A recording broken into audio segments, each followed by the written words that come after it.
ఇప్పుడు మీకు చూపించేది కంద. ఈ కందగడ్డ క్లీన్ చేసి శుభ్రంగా తీసుకొస్తాను. తర్వాత ఫ్రై చేసి చూపిస్తాను మీకు. చూడండి, కందగడ్డ ఫ్రై. చూడండి, కంద క్లీన్ చేసి తీసుకొచ్చాను. ఇప్పుడు కంద క్లీన్ చేసాక పుల్లటి మజ్జిగలో ఇట్లా వేసి ఒక 5 నిమిషాలు అట్లానే పెట్టాలి. ఎందుకంటే కంద చాలా దురదగా ఉంటుంది కదా, అందుకనేసి. తర్వాత మనం ఫ్రై చేసేది చూపిస్తాను. ఇప్పుడు మజ్జిగ నీళ్ళల్లో వేసేస్తున్నాను. చూడండి, కంద దుంపలన్నీ కట్ చేసాక ఇట్లా మజ్జిగ నీళ్ళల్లో వేసేసాను కదా. ఇప్పుడు ఇది క్లీన్ చేసాక ఫ్రై చేస్తాను అన్నమాట. ఫ్రై చేసేటప్పుడు ఏం చేస్తానో చూపిస్తాను మీకు, దాని రెసిపీ అంతా. చూడండి, ఇప్పుడు నేను కంద ఉడకపెట్టడానికి ఒక గ్లాస్ బౌల్లో నీళ్ళు వేసాను. స్టవ్ ఆన్ చేస్తున్నా.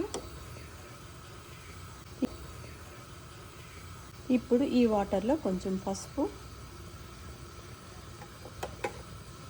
కొంచెం సాల్ట్. చూడండి, కందగడ్డ శుభ్రంగా కడిగి తీసుకొచ్చేసాను. చూడండి, కందగడ్డ శుభ్రంగా కడిగి క్లీన్ చేసి పక్కకు పెట్టుకున్నాను. ఇప్పుడు దీనికి కావలసిన మసాలా చూపిస్తాను మీకు. చూడండి, కందగడ్డ ఫ్రైకి కావలసిన ఇంగ్రీడియంట్స్: ధనియాల పొడి, కారం, నిమ్మకాయ చెక్క, జీలకర్ర పొడి, సాల్ట్, గరం మసాలా, అల్లం వెల్లుల్లి పేస్ట్. ఇవన్నీ మిక్స్ చేసి మళ్ళీ చూపిస్తాను మీకు. చూడండి, మసాలా అంతా కూడా ఇట్లా మిక్స్ చేసుకొని పక్కకు పెట్టేసుకోవాలి అన్నమాట. ఇందులో నిమ్మకాయ చెక్క, కొంచెం జ్యూస్ వేసానమాట. చాలా బాగుంటుంది ఈ మసాలా. ఇది అండి కందగడ్డ మసాలా అంతా కూడా కలిపి పెట్టేసాను. ఇప్పుడు దీంట్లో ఉడకపెట్టిన కందగడ్డ వేసి దానికంతా ఈ మసాలా మ్యారినేట్ చేసి పెడతాను. వాటర్ బాయిల్ అయిపోయింది. ఇప్పుడు ఇందులో నేను కందగడ్డ వేస్తాను. ఇప్పుడు నేను ఈ బాయిల్ వాటర్లో కందగడ్డ వేస్తున్నా.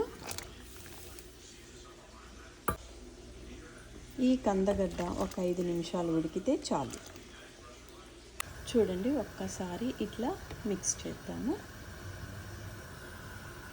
చూడండి, కందగడ్డ అంతా కూడా ఉడికిపోయింది. ఇది ఎక్కువసేపు ఉడకనవసరం లేదన్నమాట, ఎందుకంటే మళ్ళీ మనం ఫ్రై చేసుకుంటాం కదా.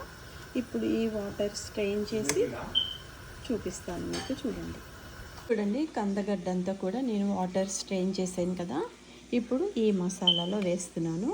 మొత్తం అంతా కలిపాక మళ్ళీ మీకు చూపిస్తాను. చూడండి,